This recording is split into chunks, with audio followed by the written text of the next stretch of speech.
NASA claims that the Lunar Reconnaissance Orbiter proved that the US flags were all still standing at all but one of the 6 alleged Apollo landing sites. In my previous video, I showed that this claim was impossible, and therefore the LRO pictures were doctored, because the flag would have been destroyed by radiation and micrometeoroids decades ago. The Soviets erected their own flag outside the Mir station in 1991, and after 408 days, it was reduced to only 2 threads. It seems that I touched a nerve with my previous video, because it sent many propagandists into a desperate panic attack. It even started a whole series of DMCA attacks on my channel. Some accused me of being deliberately deceptive because I supposedly only discussed the effects of micrometeoroids on the flag. This is false. I specifically discussed the effects of micrometeoroids and radiation hitting the flag. Some nitpicked on my not discussing the effects of ozone residue on the flag, which was mentioned in one of my references. Honestly, I didn't think there was any need to discuss the effects of ozone, because even in our atmosphere, ozone is not that abundant. The highest quantities of ozone you'll get is in the ozone layer, some 20 to 30 kilometers above sea level. There, you will only find 10 parts per million of ozone. Everywhere else in the atmosphere, the average concentration of ozone is about 0.6 parts per million, or 0.00006%. To put that into perspective, at sea level, the atmospheric density is about 2 by 10 to the 19 particles per cubic centimeter. This means that at 0.6 parts per million, there are only 12 trillion ozone molecules per cubic centimeter.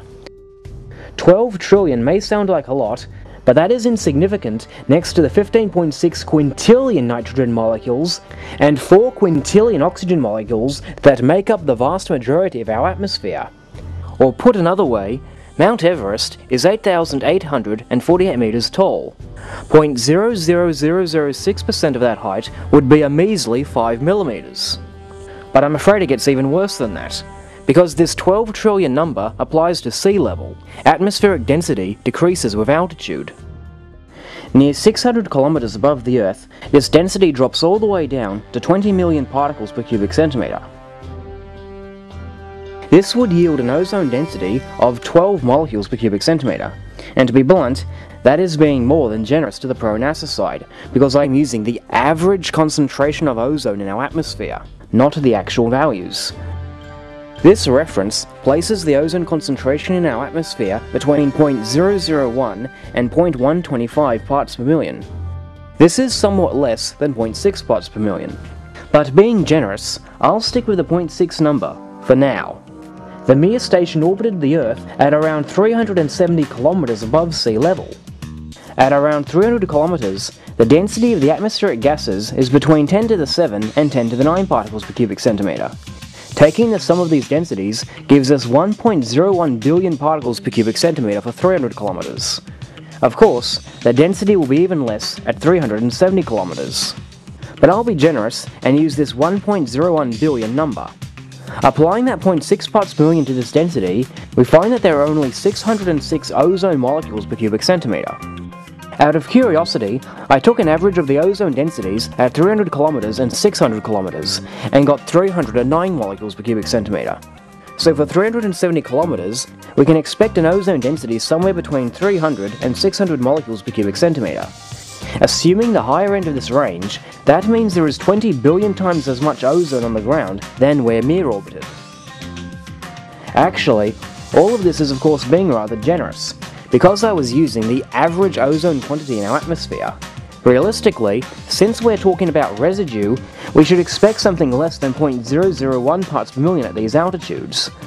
Being a tad more realistic, this 0.001 ppm value gives us 1.01 ozone molecules per cubic centimeter at 300 kilometers, and 0.02 molecules per cubic centimeter at 600 kilometers. And an average of those two is 0.515 particles per cubic centimeter. That's less than 23 trillionths of the ozone quantities at the ground. This low density is important. Propagandists claim that the ozone at Mir's orbit would have been enough to significantly deteriorate a flag in 2 years. Well, if that was the case, then the far higher levels of ozone down here should be destroying flags at ground level, and for that matter, most of our clothing in far less time. Perhaps they'll say it's because the ozone hit the flag at a high speed. Well, I can't find any reason why ozone molecules hitting at high speed should chemically react more often, or more strongly, but let's consider that possibility. In an atmosphere, the average speed of a gas molecule will be determined by its temperature and molar mass. Without getting into details, for ozone moving at room temperature, this works out to be 321 meters per second. Now the Mir orbited the Earth at 7.7 kilometers per second, so ozone orbiting in the opposite direction will collide with a speed of 15.4 kilometers per second. That's a ratio of 48, meaning what? That an ozone reaction will be 48 times more likely? Even if so, ozone would still be 416 billion times more damaging at ground level than at the Mir station, and yet our flags are all still standing down here. But let's ignore that for a moment. Returning back to our realistic 0.001 parts per million ozone value for space, we learned that the average of the quantities is 0.515 molecules per cubic centimeter. Therefore, realistically, the ozone density at 370 kilometers should be somewhere between 1.01 and 0.5 molecules per cubic centimeter. Meanwhile, the average density of solar wind alone is about 6 ions per cubic centimeter. That's 12 times the average ozone quantities. If you were a flag erected outside a space station, I think ozone residue would be the least of your worries. But hang on, you say, no fair, because ozone is heavier than solar wind and would do more damage. At the risk of having to make another video to deal with that claim, let's get it out the way here. Ozone has a molar mass of 48. Solar wind consists mostly of hydrogen ions, which are protons with a mass of 1 gram per mole. This tells us that the solar wind's impact will be a quarter of the ozone's. But before you get excited, we should also consider the impact speeds. The solar wind ranges in speed from 300 to 600 kilometers per second. Being generous, I'll take the lower number of 300. Dividing that by Mir's speed gives us a ratio of 19.5. Except that, to compare drag forces, we don't take the ratio of the velocities, but the square of them. So the impact of solar wind will be 95 times greater than ozone. That makes ozone pretty insignificant, wouldn't you say?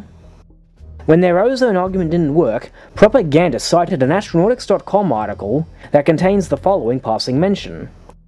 They also removed the remnants of the Soviet flag, placed on the mast during its assembly in 1991. It had been reduced to shreds by UV degradation and orbital debris, and meteoroid impacts. Orbital debris refers to shrapnel from other satellites in Earth orbit. With a significant increase in satellites over the past 4 decades, there has obviously been a major increase in the amount of orbital debris floating around in the low Earth orbit vicinity. Due to the relative sheer lack of missions around the Moon, there is no threat of orbital debris there. Needless to say, propagandists are now clinging to the lack of orbital debris on the Moon as proof that the flags could have survived 4 decades. To see if there is any grounding to that claim, we simply need to take the danger of orbital debris out of the equation and recalculate the rates.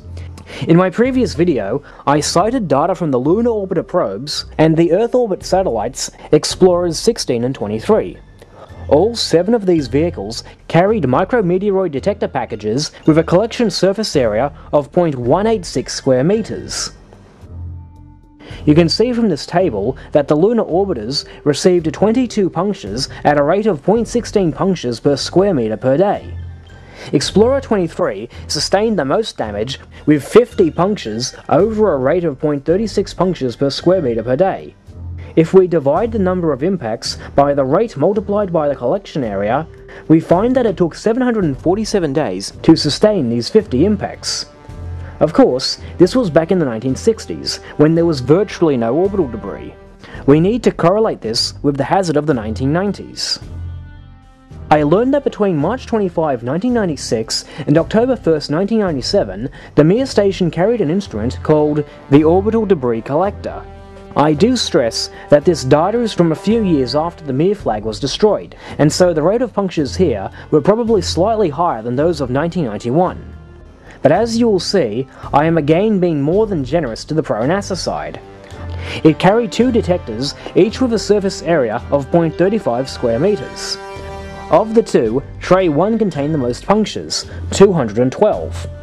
Of course, this tray is much larger than that carried aboard Explorer 23, So to find the hit rate, we first need to adjust for area.